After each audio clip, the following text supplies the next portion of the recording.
Jonathan Kingsley, a cold and solitary millionaire, makes a dark deal. He buys Emily Dawson, a girl from a poor family, to fill the emptiness in his life. But when he notices a mysterious mark on her arm, he begins to question everything he thought he knew about his past. What could this mark mean? And what does it have to do with his mother's disappearance?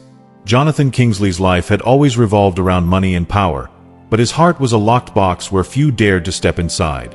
He was the kind of man who seemed to have everything: mansions, cars, influence, but loneliness was his constant shadow, following him like a loyal dog no one wanted to feed. Then, one day, in the cold marble halls of his private fortress, he made a decision that would change everything. It wasn't something noble, nor easy to swallow. But who said the best stories begin with easy choices? Jonathan met the Dawsons on a gray afternoon, when the wind howled as if trying to warn that something heavy was about to happen. They were a poor family, teetering on the edge of collapse. An unemployed father, an exhausted mother, and Emily, a 10-year-old girl with eyes too big for her frail body. Their house was older than it looked at first glance, filled with cracks in the walls and dreams hanging from the ceiling. When Jonathan stepped into that cramped room, everyone tensed, as if waiting for lightning to strike. And in a way, that was exactly what happened. He offered money. A lot of money. Enough to pull the Dawsons out of the pit they were drowning in. But there was a price, a steep one. He wanted to take Emily away. Not forever, or at least that's what he swore while holding that fat check between his fingers. He said it was a once-in-a-lifetime opportunity, that she would have a better life, that she would learn things she could never imagine. But the glint in his eyes didn't match the soft words leaving his mouth. He was cold, calculating, as if purchasing a valuable painting rather than a child. The Dawsons hesitated. Of course, they did. Who wouldn't? But the clock was running against them, and time had never been kind to the poor. Emily's mother wept quietly, hiding her face in her hands, while her father signed the papers with trembling fingers. Emily, sitting on the couch, clutched a worn-out teddy bear, watching everything unfold with a mix of fear and confusion. She didn't fully understand what was happening. She only knew she was leaving her home, her family, everything she had ever known. When Jonathan took Emily to his mansion, the contrast was brutal. She had never seen so much luxury in one place. Plush carpets, chandeliers that looked like stars trapped in the ceiling, rooms so big you could play ball inside them. But everything felt cold, distant, as if it belonged to another world. Jonathan didn't help much. He was polite, of course, but distant, treating her like an antique piece rather than a child. Emily felt small, invisible, like just another object in his collection of riches. But there was something about her that caught Jonathan's attention, something he couldn't quite explain. Maybe it was the way she looked around, as if trying to understand everything without passing judgment. Or maybe it was something deeper, something he wasn't yet ready to face. Meanwhile, outside, the wind kept blowing, as if it knew this story was only beginning and that many secrets were yet to unravel. And so, between broken promises and hidden truths, Jonathan and Emily's journey began to take shape, leaving behind subtle clues that would soon transform into revelations impossible to ignore. Emily's first days in the mansion felt like walking through a maze without a map. She tried to adjust, but every corner seemed to scream, "You don't belong here." Jonathan, on the other hand, was a human fortress. He watched her from a distance, like someone studying a complicated puzzle without actually touching the pieces. Until one random afternoon, something happened. Something small, almost insignificant, but it would change everything. As he helped Emily adjust the sleeve of a new dress, because, of course, old clothes didn't match this house, his eyes fell on her arm. There was a strange mark there, a symbol that looked hand-drawn, yet could also have been an old scar. Jonathan froze. That mark, he knew it. It wasn't possible, yet there it was. It was identical to the one his mother, Sarah Kingsley, had in the exact same place. A shiver ran down his spine, and for a moment, he was back in his childhood, back when Sarah was still by his side. He shook his head, trying to push the memories away, but they were stubborn, like flies on a hot day. Asterisk, what is this? Asterisk, he asked, pointing at Emily's arm. She looked down at it, confused. Asterisk, oh, this? I've always had it. Asterisk, she shrugged. Asterisk, I never knew what it meant. Asterisk, But Jonathan did. Or at least, he suspected. That mark wasn't random. It was like an echo from the past, a reminder of something he had tried to forget. His mother had disappeared years ago, leaving more questions than answers. And now, here was this little girl, carrying the same mark, like a piece of a puzzle he hadn't even realized he was assembling. He tried to mask his unease, but it was too late. Emily noticed something was wrong. Asterisk, why are you looking at me like that? Asterisk, she asked hesitantly. Asterisk, does this mark have something to do with you? Asterisk. Jonathan didn't answer. Not right away. He needed to think, to put the pieces together before saying anything. But his curiosity had been awakened, and there was no going back. That night, while Emily slept in her enormous room, Jonathan climbed up to the mansion's attic, a place he had avoided for years. Among dust-covered boxes and furniture draped in old sheets, he found an old wooden chest.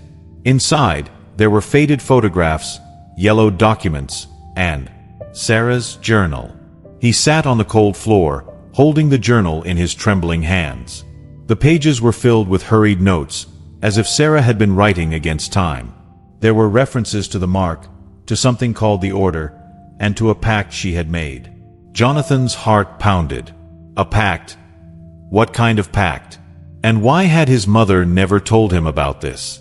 He flipped through the pages frantically, trying to make sense of it all, but the more he read, the more questions surfaced. Meanwhile, downstairs, Emily couldn't sleep. She felt restless, as if something was calling her. Driven by a childlike curiosity that no amount of luxury could suppress, she decided to explore the mansion. And that's how she found the attic.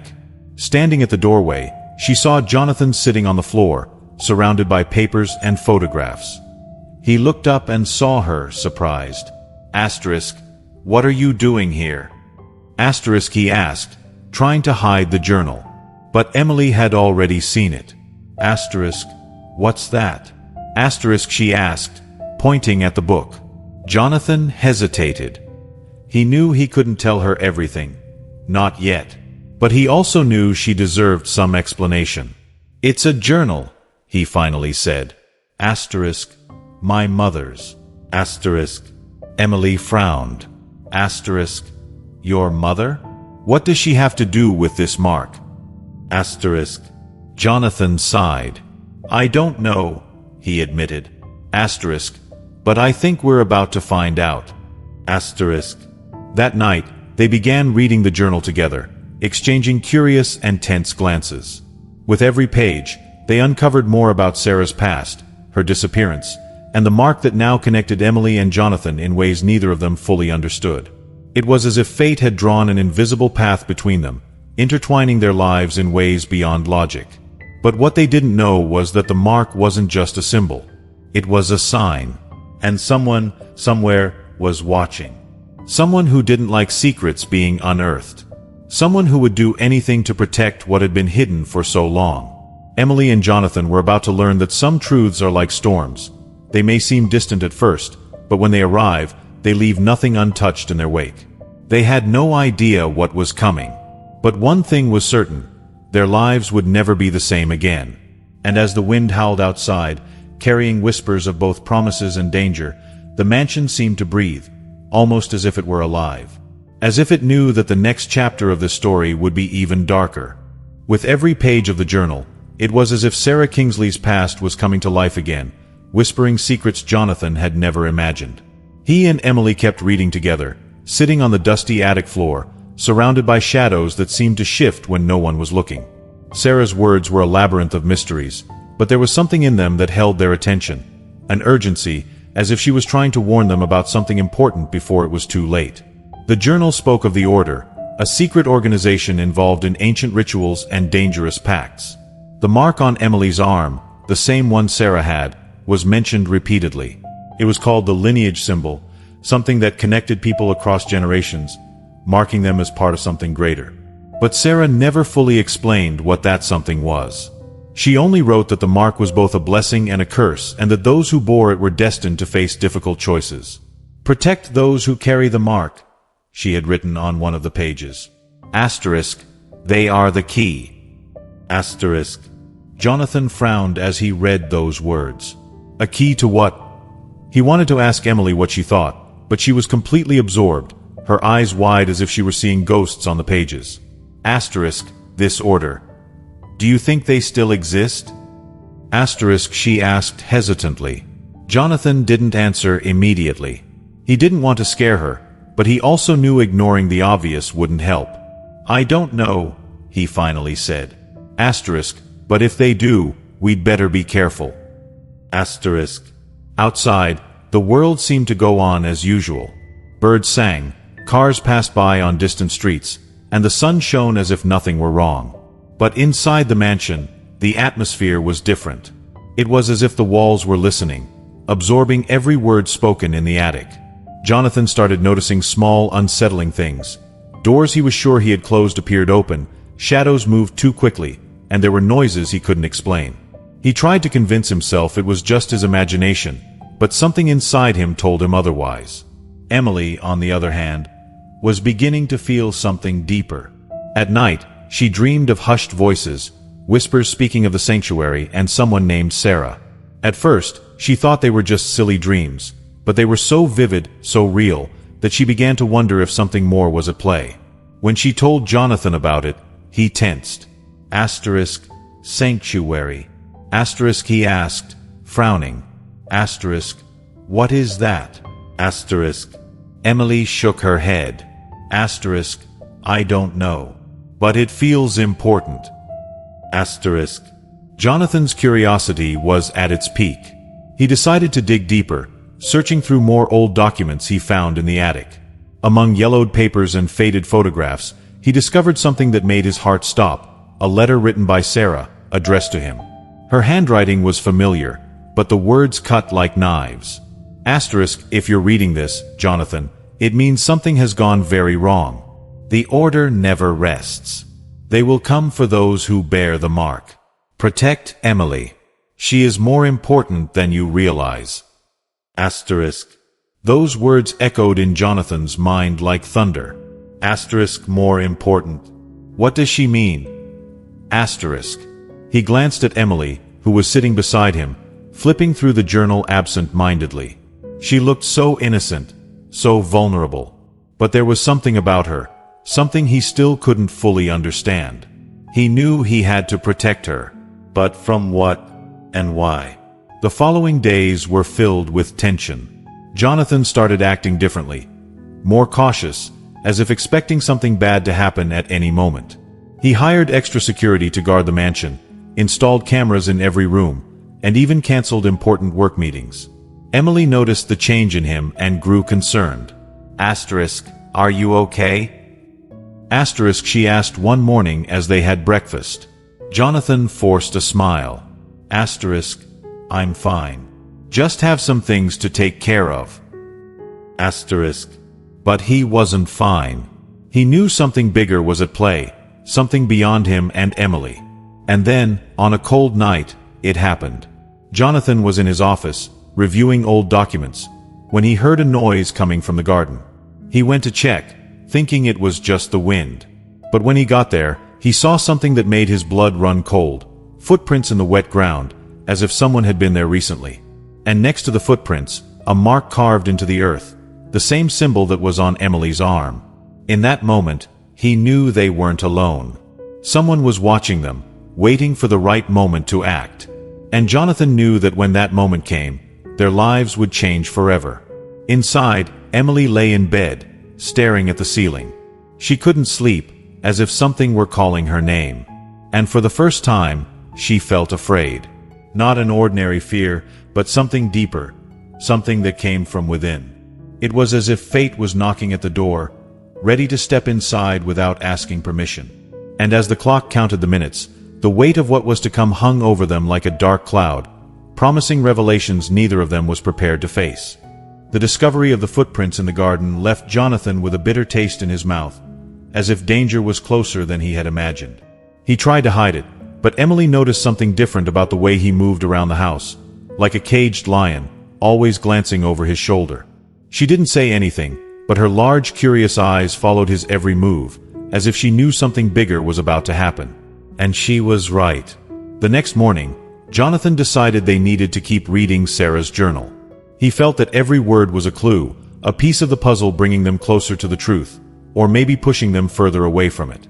"Let's finish this," he said, with a determination that even surprised himself. Emily nodded, though her heart pounded in her chest. Together, they returned to the attic, where the air felt heavier, as if the place knew that secrets were about to be revealed. The next pages of the journal were even more intense. Sarah spoke about the sanctuary as if it were a real place, hidden somewhere in the world. It was where those marked by the symbol were supposed to go when they were in danger. But there was a problem. Sarah never explained exactly where it was. She only mentioned that the path is drawn through dreams. Jonathan frowned.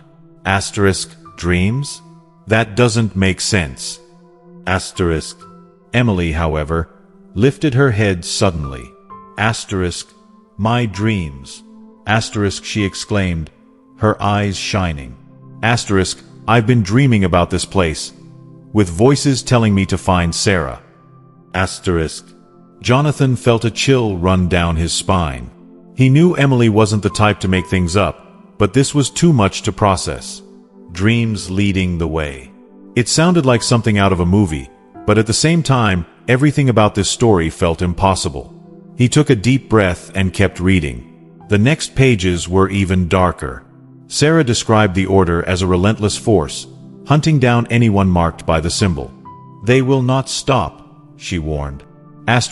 No matter how hard you try to hide, they always find you. Emily swallowed hard. So, we're in danger? She asked hesitantly. Jonathan didn't answer immediately. He wanted to protect her, to tell her everything would be fine, but he knew that lies would only make things worse. "Yes," he admitted at last.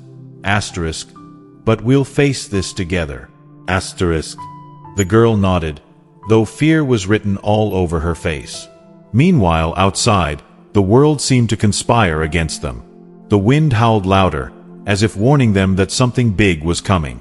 Jonathan started noticing small, strange details. Lights flickering for no reason, doors creaking even when no one touched them, and that mysterious symbol appearing in unexpected places, carved into the wood of the garden table, drawn in the condensation on the window glass.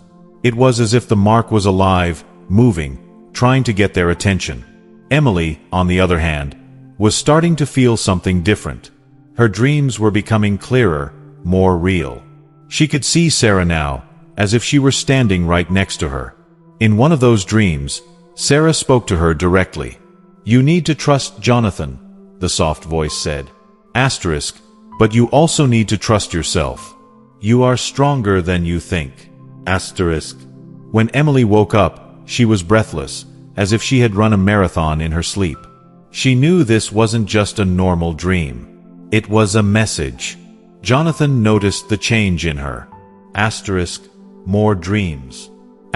He asked as they had breakfast. Emily nodded.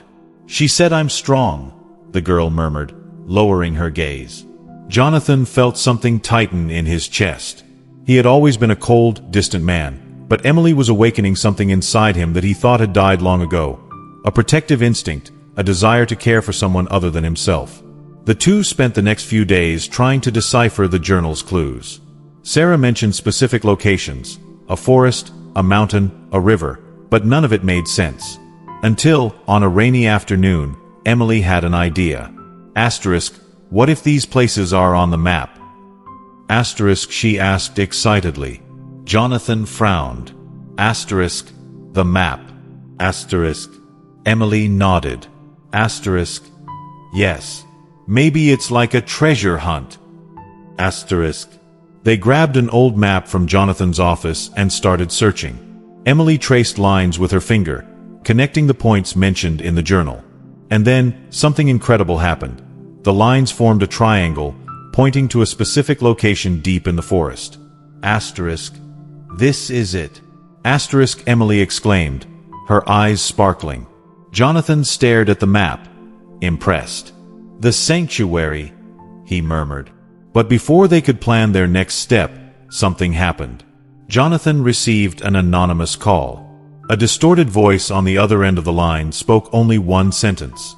Asterisk. You're playing with fire. Asterisk. He tried to ask who it was, but the call was abruptly cut off. Emily saw his face turn pale. Asterisk. Who was it? Asterisk, she asked, worried. Jonathan shook his head. Asterisk. I don't know. But they know what we're doing. Asterisk. That night was long and tense. Jonathan knew time was running out. Whoever was watching them was growing impatient. He looked at Emily, sleeping peacefully in her new bed, and felt something he hadn't in a long time. Fear. Not for himself, but for her. He knew he had to protect her, no matter what. And as the clock counted the hours, Jonathan realized their search for answers was only just beginning. The sanctuary was real, and they had to find it. But the path ahead would be full of dangers, and not everyone was ready to face them. The anonymous call left Jonathan with a weight on his chest that he couldn't ignore. It was as if an invisible shadow had entered the mansion, lingering in every corner, in every movement. He knew the game had changed. They were no longer just trying to unravel secrets from the past. Now they were being hunted. And whoever these people were, they weren't playing around. Jonathan decided to act quickly. He knew he needed help, but he also knew he couldn't trust just anyone. So, he hired a private investigator named Marcus, an experienced, discreet man known for solving complicated cases without asking too many questions. I need you to investigate something, Jonathan said, handing him a copy of Sarah's journal and a few photos of the mark. Asterisk. This organization. The Order. Find out everything you can about them. Asterisk. Marcus nodded, but there was something in his eyes, a flicker of concern that Jonathan chose to ignore. Meanwhile, Emily's dreams grew more vivid, more intense. She could see Sarah more clearly now, as if she were standing right beside her in some kind of parallel world. In one of those dreams, Sarah showed her a hidden cave deep in the forest, illuminated by a soft light that pulsed like a heartbeat. It's there, Sarah's voice whispered, echoing like a distant murmur. Asterisk. The sanctuary is there. Asterisk. When Emily woke up, she was breathless, but she knew this was important. She told Jonathan everything. He listened carefully, though his expression was a mix of fascination and apprehension. The next few days were tense. Jonathan tried to keep up appearances, but his mind was elsewhere, spinning with possibilities he could barely comprehend. He was beginning to realize that Emily wasn't just a little girl with a strange mark on her arm. She was part of something much bigger, something beyond him and his own limitations. He felt a growing responsibility, as if he were carrying the weight of 2 lives on his shoulders. But then, something terrible happened. Marcus was found dead in his office, the victim of an alleged robbery that no one could quite explain. The official report called it a random crime, but Jonathan knew better. The detective had uncovered something dangerous enough to cost him his life. When Jonathan received the news, a chill ran down his spine. He knew the Order was watching, waiting for the right moment to strike. Emily noticed the change in him. Asterisk. Did they kill the man you hired? Asterisk, she asked hesitantly over breakfast. Jonathan hesitated before answering. He wanted to protect her, but he also knew that lies would only make things worse. Yes, he admitted at last. Asterisk. But that means we're on the right track. Asterisk. Emily frowned. Asterisk. So, they're afraid? Asterisk. Jonathan gave a small, almost imperceptible smile. Asterisk. Maybe. Asterisk. That conversation marked a subtle shift between them. Emily was starting to understand that this wasn't just some curious adventure anymore. It was a fight for survival. And at the same time, Jonathan was beginning to see her not just as a child who needed protection, but as an ally. There was something about her, a quiet strength he couldn't quite explain, but that made him feel that maybe, just maybe, they had a chance. The search for the sanctuary became an obsession. Jonathan and Emily spent hours studying the map, tracing routes, planning every detail. They knew they couldn't just walk into the forest without a plan. Asterisk, the Order asterisk was out there, waiting. But they also knew that time was running out. Every day that passed was another day for their enemies to prepare. One night, as they went over the map, Emily had an idea. Asterisk, what if we use the symbol? Asterisk, she asked, pointing to the mark on her arm. Asterisk, if they're looking for us because of this, maybe we can use it against them. Asterisk. Jonathan frowned. Asterisk, what do you mean? Asterisk. Emily hesitated before explaining. Asterisk, what if the mark is like a key? Maybe it can lead us straight to the sanctuary. Asterisk. It was a risky idea, but Jonathan knew they were running out of options. The next morning, they decided to test the theory. Jonathan found an old camera in the attic and took several close-up photos of Emily's mark, enlarging them until every tiny detail was visible. That's when they noticed something incredible. The symbol formed a kind of code, almost like coordinates. This is impossible, Jonathan murmured, stunned. Asterisk, how could someone have done this? Asterisk. Emily smiled. Asterisk, maybe my mother knows. Asterisk. But before they could follow this new lead, something happened. In the middle of the night, Jonathan was startled awake by a noise coming from the garden. He grabbed a flashlight and went to investigate, only to find something that made his heart stop. A hooded figure stood under the moonlight, holding an object that appeared to be an exact replica of Emily's mark. When Jonathan shouted, the figure vanished, disappearing so quickly it was almost as if it had been made of smoke. Back inside, Emily was awake, trembling with fear. They're here, she whispered. Jonathan felt a knot tighten in his throat. There was no turning back now. The organization was closer than ever, and they needed to act fast. That night, as the wind howled outside, Jonathan and Emily made a decision. At dawn, they would set out for the forest, following the clues they had gathered. They knew it would be dangerous, that they might be walking straight into a trap. But they also knew they had no other choice. The sanctuary was their only hope, and maybe the only way to uncover the truth about Sarah and the mark. And as the clock ticked away the hours, the weight of what was coming pressed heavy in the air around them. Jonathan knew this would be the greatest test of their lives. But for the first time in years, he felt something he thought he had lost forever. Hope. Dawn came too quickly, as if time itself were conspiring against them. Jonathan and Emily had barely slept that night, but it didn't matter. The weight of what was coming was heavier than any exhaustion. They knew the journey to the sanctuary would be full of danger, but they also knew there was no other way. It was as if fate was pushing them forward, leaving no room to turn back. Before they left, Jonathan did one last check of their supplies. He packed a backpack with water, food, flashlights, and a detailed map of the forest. He also took a small knife, something he had never imagined needing but now seemed essential. Emily watched in silence, clutching the teddy bear she had carried with her since the beginning. She tried to look brave, but her wide eyes betrayed the fear she felt. Asterisk, are you ready? Asterisk, Jonathan asked, trying to sound calm. Emily nodded, though her heart pounded in her chest. The drive to the forest was tense. The car cut through the road like an arrow, while the gray sky threatened rain at any moment. Jonathan gripped the steering wheel tightly, but his mind was elsewhere, spinning through the possibilities that lay ahead. He knew the order was out there, waiting for the right moment to strike. But he also knew they couldn't turn back. Not now. When they reached the forest's edge, the air felt different, heavier, as if it carried ancient secrets. They began walking, following the coordinates they had deciphered from Emily's mark. Every step was careful, every sound a reason for caution. The forest was dense, filled with towering trees that seemed to watch their every move. The wind whispered through the branches, creating a low, constant hum, like a distant murmur. Emily was silent, but her thoughts were loud. She kept daydreaming about Sarah, as if Jonathan's mother were trying to guide her. Suddenly, she stopped. Listen, she said, pointing at the ground. Jonathan frowned. Asterisk. What? Asterisk. Emily knelt and pressed her hand against the damp earth. Asterisk. It's like a heartbeat. Asterisk. Jonathan hesitated, then realized she was right. There was something there, something gently vibrating beneath their feet.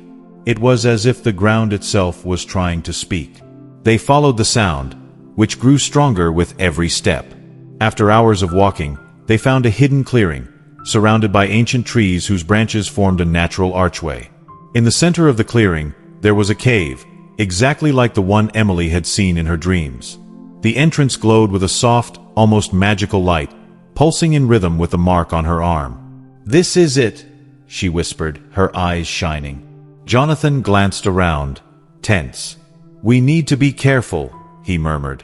Inside the cave, the air was cold and damp, but there was something oddly comforting about it.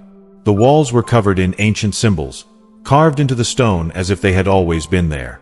Emily recognized some of them. They looked like the mark on her arm. She reached out and touched one of the symbols. Immediately, a soft light spread through the cave, illuminating the path ahead. Jonathan stared, astonished. Asterisk, "How did you do that?" Asterisk, he asked, incredulous. Emily just shook her head. Asterisk, "I don't know, but I think the cave wants us to move forward." Asterisk. They kept walking, following the guiding light. After a few minutes, they entered a vast chamber, where they found something that changed everything. Sarah Kingsley. She was weak, thin, but alive. Her eyes widened when she saw Jonathan and Emily. "You came," she murmured, her voice trembling. Jonathan dropped to his knees beside her, overwhelmed by a mix of relief and anger. Asterisk, "Mom, what happened to you?" Asterisk. Sarah gave a faint smile. Asterisk, "I did what had to be done. To protect you both." Asterisk. She explained that the Order was an ancient organization, dedicated to controlling those who carried the mark. Years ago, she had made a pact with them, sacrificing her own freedom to save Jonathan when he was a child. "But the mark, it's more than just a symbol," Sarah said, looking at Emily. Asterisk. "It's a legacy, a connection to something greater. You two are bound by something beyond what we can understand." Asterisk. Jonathan felt a lump in his throat. He had 1,000 questions, but no time to ask them. Footsteps echoed through the cave. The Order was coming. Sarah gripped Jonathan's hand tightly. Asterisk, "You need to leave. Protect Emily. She is the key to everything." Asterisk. And so, with their hearts pounding and the weight of the world on their shoulders, Jonathan and Emily knew their journey was far from over. The sanctuary was real, but it was also a trap. And now, more than ever, they had to fight to survive.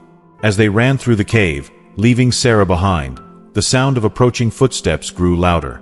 They knew the final confrontation was near, and that nothing would ever be the same after this. The escape from the cave felt like a race against time, each second weighing on their shoulders like a stone. Jonathan and Emily could barely breathe as they ran through the narrow tunnels, illuminated only by the faint glow emanating from the symbols on the walls. The sound of footsteps behind them was constant, a sinister echo that refused to give them a moment's rest. They knew the Order was close, too close. Emily gripped Jonathan's hand so tightly that her fingers ached. She wanted to be brave, but fear was like a shadow growing inside her. Asterisk. "They're coming." Asterisk, she gasped. Jonathan nodded without slowing down. He knew they couldn't stop. Not now. Sarah had sacrificed everything to protect them, and he wouldn't let that be in vain. But then, something unexpected happened. As they ran, the glow of the symbols began to pulse more intensely, as if responding to Emily's presence. Suddenly, one of the cave walls seemed to shift, revealing a hidden passage. Asterisk. "This way." Asterisk, Jonathan shouted, pushing Emily inside before their pursuers could reach them. They entered a narrow tunnel, almost suffocating, where the air was damp and cold. It felt as if the earth itself was swallowing them. However, the tunnel wasn't just an escape route, it was a trap. After minutes of running, they realized they were lost. The walls were smooth, with no markings or symbols to guide them. The sound of footsteps had disappeared, but that only made the tension worse. Asterisk. "Where are we?" Asterisk, Emily asked, shivering. Jonathan looked around, searching for a way out. "I don't know," he admitted, frustrated. Asterisk. "But we need to keep moving." Asterisk. That's when Emily had an idea. She raised her arm, showing the mark that glowed softly in the dim light. Maybe this can guide us, she said hesitantly. Jonathan frowned, but there was no other option. He nodded, and Emily began walking, following the glow of the mark like a compass. Step by step, the tunnel seemed to shift around them, reacting to her presence. After what felt like hours, they finally found an exit, a small opening that led to a hidden clearing in the middle of the forest. But to their surprise, Sarah was there, sitting on a rock, as if she had been waiting for them. "I knew you'd make it," she said with a weak smile. Jonathan was furious. Asterisk. "You left us in there." "Why?" Asterisk. Sarah lowered her gaze, guilt in her eyes. Asterisk. "I had to be sure you were ready. The order won't stop until they find you. You need to understand what you're up against." Asterisk. Sarah explained that the mark wasn't just a symbol of lineage. It was a key to something greater, something that could shift the balance of power in the world. The order wanted to control those who carried the mark because they feared what it represented: freedom. "You two are part of something much bigger than you realize," she said, looking at Emily. Asterisk. "But that also makes you targets. They will never stop." Asterisk. Jonathan felt the weight of it all pressing down on him. He had always thought his life revolved around wealth and power, but now he realized those things were insignificant compared to what was truly at stake. Asterisk. "What do we do now?" Asterisk, he asked, desperation creeping into his voice. Sarah sighed. Asterisk. "You need to find the heart of the sanctuary. That's where the true source of the mark's power lies. But be careful. The path there will be full of danger." Asterisk. And so, they set off once more, this time with a clear purpose: to find the heart of the sanctuary. The journey was exhausting, both physically and emotionally. They crossed raging rivers, climbed steep mountains, and navigated dense forests, always with the order close behind. But along the way, something remarkable happened. Jonathan and Emily began to grow closer in ways neither of them had expected. Emily no longer saw Jonathan as just a cold, distant man. She saw someone learning to be human again. And Jonathan saw in Emily a strength he had never imagined in a child. They began to trust each other, to rely on each other, as if they were two pieces of a puzzle finally falling into place. But as they neared the heart of the sanctuary, the danger intensified. They started seeing signs of the order everywhere: symbols carved into trees, footprints in the dirt, even distant voices echoing through the woods. It was as if the entire forest was conspiring against them. Finally, after days of searching, they found what they had been looking for. An ancient stone structure perched atop a hill, surrounded by glowing symbols that shimmered like stars. It was the heart of the sanctuary, a place of pure, mysterious energy. But as they approached, they realized they weren't alone. The order was waiting for them, and leading them was a familiar figure, one that made Jonathan's blood run cold. Thomas Reed, his most trusted right-hand man at the company. Asterisk. "You." Asterisk, Jonathan murmured, in shock. Thomas smirked. Asterisk. "Did you really think I was on your side?" Asterisk, he asked, his voice dripping with mockery. Asterisk. "We've always known who you are, Jonathan. And now, finally, we're going to end this." Asterisk. The confrontation was about to begin. And Jonathan and Emily knew their choices would determine not just their fates, but the future of everyone who carried the mark. As the wind howled around them, the weight of what was coming hung in the air, like a storm on the horizon. The air was thick with tension, as if the very atmosphere knew something monumental was about to happen. Jonathan and Emily stood at the entrance to the heart of the sanctuary, facing Thomas Reed and the other members of the order blocking their path. It was a surreal scene. There, atop the hill, surrounded by glowing symbols and pulsating energy, they realized there was no more running. It was time to face the enemy. Thomas smirked with an air of superiority, as if he had already won. Asterisk. "Did you really think you could deceive us?" Asterisk, he said, staring straight at Jonathan. Asterisk. "From the beginning, we knew about her mark." Asterisk. He pointed at Emily, who clung tightly to Jonathan's hand. Asterisk, she is the key to everything. And now, we will take what is rightfully ours. Asterisk. A burning rage rose within Jonathan. He had always trusted Thomas, had always seen him as a loyal ally.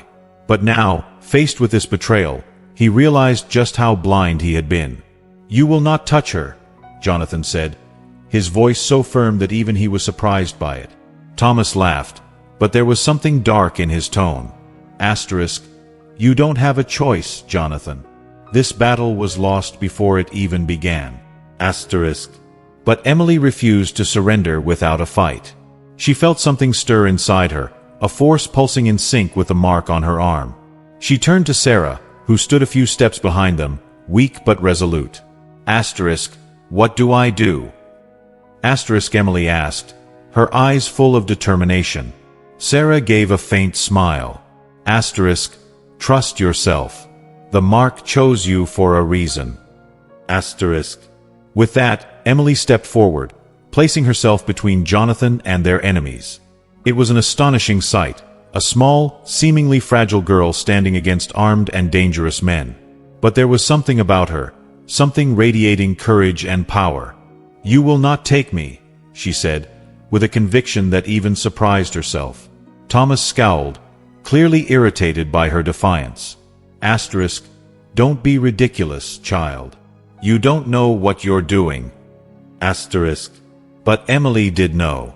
She raised her arm, revealing the mark, which now shone intensely, as if responding to the confrontation.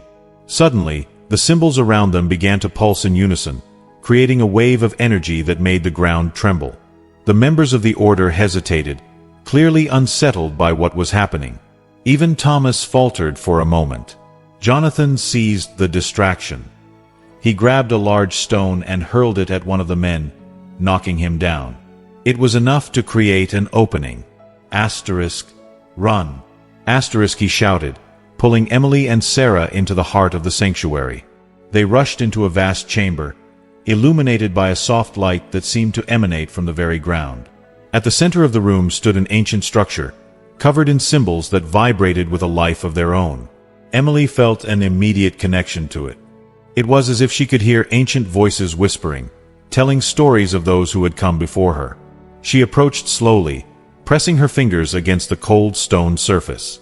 The moment she made contact, the mark on her arm flared even brighter, sending a surge of energy rippling through the entire chamber.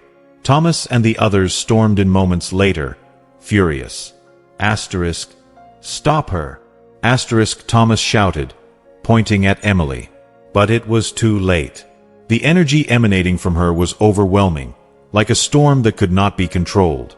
The members of the order tried to advance, but an invisible barrier repelled them, protecting Emily and the others. Sarah watched with tears in her eyes. She is the chosen one, she whispered. Jonathan turned to her, confused. Asterisk. What does that mean? Asterisk. Sarah sighed. Asterisk. It means she was born for this, to protect those who bear the mark and ensure the order never controls the power it represents. Asterisk. Meanwhile, Thomas was seething with fury. He tried to attack Emily again, but the energy surrounding her was relentless. Every step he took felt like walking into an invisible wall of fire. Finally, he stopped, panting, defeated. This isn't over, he growled before retreating with the remaining members of the order. But Jonathan knew the fight was far from finished.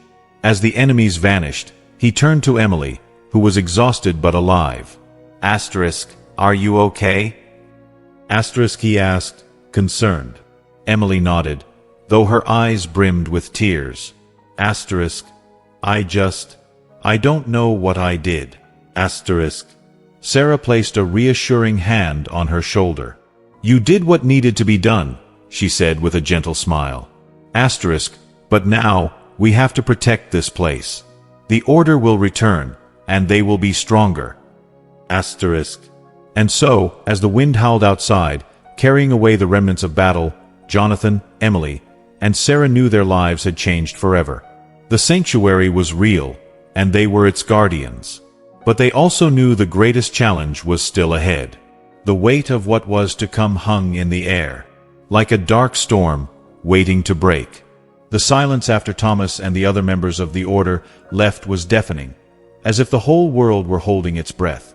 Jonathan, Emily, and Sarah remained in the heart of the refuge, surrounded by the pulsing energy that seemed alive, vibrating in every corner of the chamber. It was a sacred place, but also dangerous, a fine line between protection and destruction. They knew that this moment of calm wouldn't last long.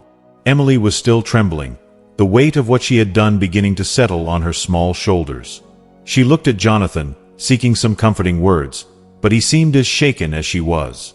I just wanted to help," Emily murmured, her voice trembling. Jonathan crouched down to her level, placing his hands firmly on her shoulders. "You were incredible," he said, with a sincerity that even surprised him. "But this isn't over. They'll come back." Sarah, who had been silently observing everything, slowly approached. Her eyes shone with a mix of pride and concern. "She's right," Sarah said, looking directly at Jonathan. "Thomas won't give up. He knows what's at stake now." She paused, as if carefully choosing her next words.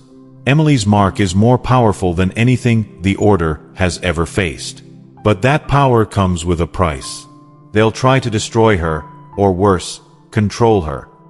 Jonathan felt a tightness in his chest. He had always thought his life was complicated before, but now he realized that was just the surface of something much bigger. He looked at Emily, who seemed so fragile, yet at the same time so strong. "So what do we do now?" he asked, almost in a whisper. Sarah sighed. "You need to learn to use the power of the mark. It's not just a symbol, it's a connection to something ancient, something that could change everything." The following days were dedicated to training and understanding what Emily could do. The energy emanating from her was unpredictable, like a storm that could be both destructive and protective. Sarah guided them, sharing ancient stories about others who had carried the mark and what happened to them. Some of these stories were inspiring, others frightening. But they all had one thing in common: those who carried the mark were destined for great sacrifices. Meanwhile, Thomas and the Order weren't idle. They gathered forces, planning a final attack on the refuge. They knew they couldn't underestimate Emily again, so they decided to use more powerful weapons, ancient artifacts that could neutralize the energy of the mark. "This time, she won't stand a chance," Thomas said, with a cold smile as he inspected the artifacts. When the day of the confrontation came, the sky was covered with dark clouds, as if nature itself knew what was coming.